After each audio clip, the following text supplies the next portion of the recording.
Chapter 7. Focus on Key Result Areas. Norman Vincent Peale once said, "When every physical and mental resource is focused, one's power to solve a problem multiplies tremendously." Why am I on the payroll? This is one of the most important questions you can ever ask and answer over and over again throughout your career. As it happens, most people are not sure exactly why they are on the payroll.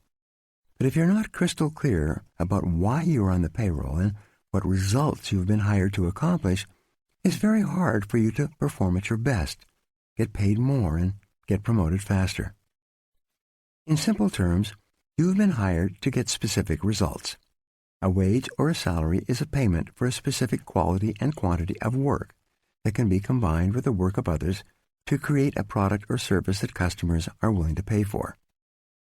Your job can be broken down into about 5 to 7 key result areas, seldom more. These represent the results that you absolutely positively have to get to fulfill your responsibilities and make your maximum contribution to your organization. A key result area is defined as something for which you are completely responsible. If you don't do it, it doesn't get done. A key result area is an activity that is under your control. It produces an output that becomes an input or a contributing factor to the work of others. Key result areas are similar to the vital functions of the body, such as those indicated by blood pressure, heart rate, respiratory rate, and brainwave activity. An absence of any one of these vital functions leads to the death of the organism. By the same token, your failure to perform in a critical result area of your work can lead to the end of your job as well. The Big 7 in management and sales. The key result areas of management are planning, organizing, staffing, delegating, supervising, measuring, and reporting. These are the areas in which a manager must get results to be successful in his or her area of responsibility. A weakness in any one of these areas can lead to underachievement and failure as a manager. The key result areas of sales are prospecting, building rapport and trust, identifying needs, presenting persuasively, answering objections, closing the sale, and getting resales and referrals.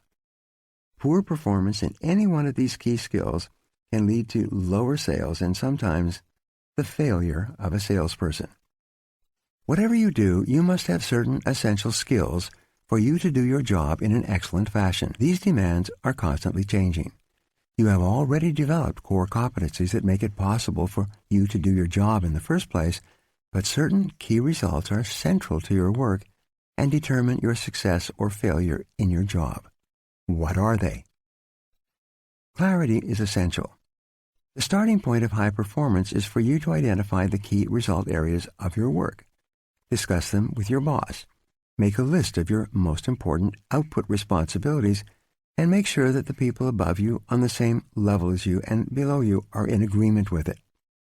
For example, for a salesperson, getting qualified appointments is a key result area. This activity is the key to the entire sales process. Closing a sale is also a key result area. When the sale is made, it triggers the activities of many other people to produce and deliver the product or service.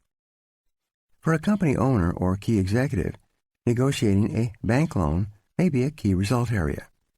Hiring the right people and delegating effectively are both key result areas.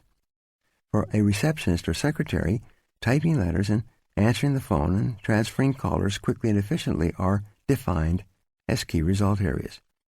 People's ability to perform these tasks quickly and efficiently largely determines their pay and promotability.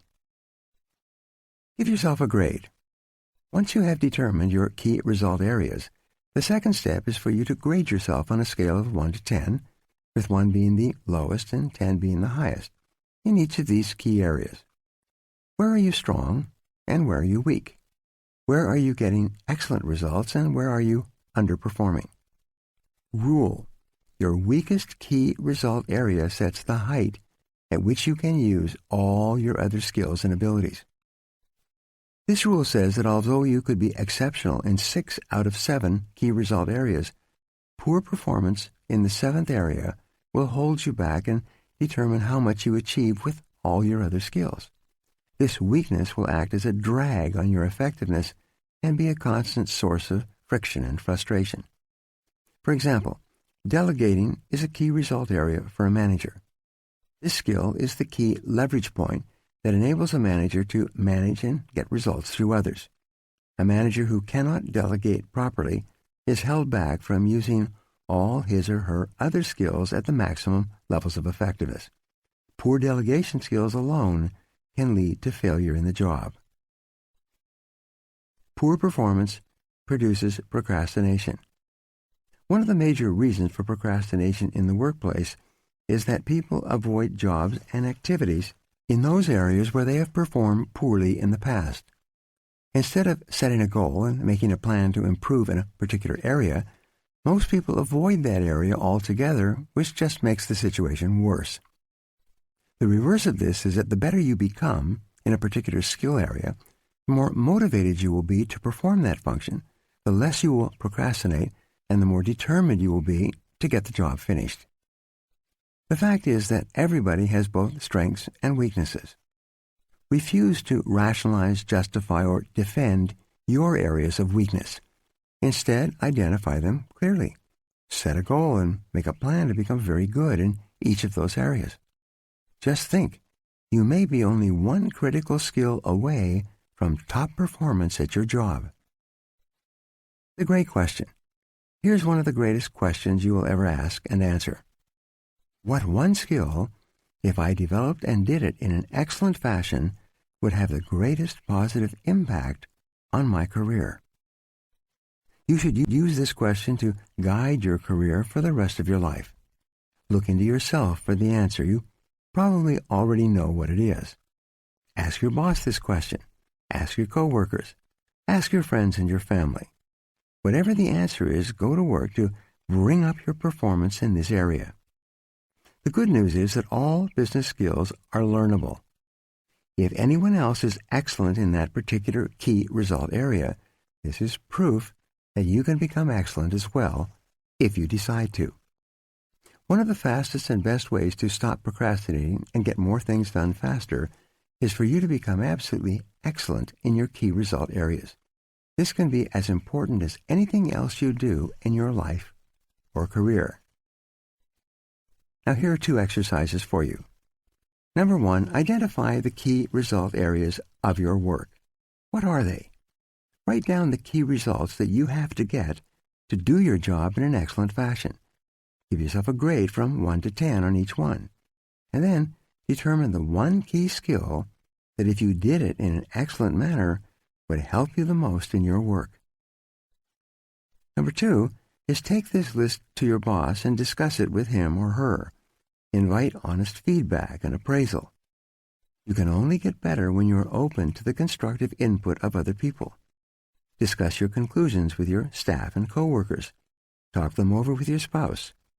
Make a habit of doing this analysis regularly for the rest of your career. Never stop improving. This decision alone can change your life.